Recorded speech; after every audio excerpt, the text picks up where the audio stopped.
June 4వ తారీఖు గురువారము ఈ అధిక మాసంలో వచ్చేటువంటి సంకష్టహర చతుర్థి చాలా విశేషమైనటువంటి రోజు. ఎవరైతే మీరు చేసేటువంటి పనుల్లో చాలా రోజులుగా ఇబ్బందులు కలుగుతూ ఆటంకాలు ఎదుర్కొంటూ ఉన్నారో వారు తప్పకుండా ఈ వీడియోను సేవ్ చేసుకోండి, 10 మందికి షేర్ చేయండి. అధికస్తే అధికం ఫలం అన్నారు. అంటే ఈ అధిక మాసంలో చేసేటువంటి మీరు పూజలు కావచ్చు, వ్రతాలు కావచ్చు, వాటికి విశేషమైనటువంటి ఫలితం మీకు లభిస్తుంది. మామూలు మాసాలలో మీరు చేసేటువంటి దానికన్నా కూడా అధిక మాసంలో చేసేటువంటి ఈ పూజకు, ఈ చేసేటువంటి వ్రతాలకు చాలా ఎక్కువ ఫలితం మీకు లభిస్తుంది. కాబట్టి ఈ జూన్ 4వ తారీఖు గురువారం రోజున తప్పకుండా మీకు దగ్గరలో ఉన్నటువంటి గణపతి దేవాలయానికి వెళ్ళండి. అక్కడ స్వామివారిని విశేషించి అష్టోత్తర శతనామాలతో కానీ, సహస్రనామాలతో కానీ గరికతో అర్చన చేపించండి. స్వామివారికి ఉండ్రాలను, లడ్డూలను నైవేద్యంగా సమర్పించండి, భక్తులకు పంచిపెట్టండి. చాలా మంచి జరుగుతుంది.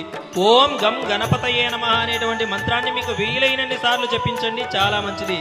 అదే విధంగా ప్రతి ఒక్కరూ కూడా సంకష్టహర గణేశ స్తోత్రాన్ని తప్పకుండా పారాయణం చేయండి. ఈ రోజు చాలా మంచి జరుగుతుంది. ఈ రోజున మన దైవాను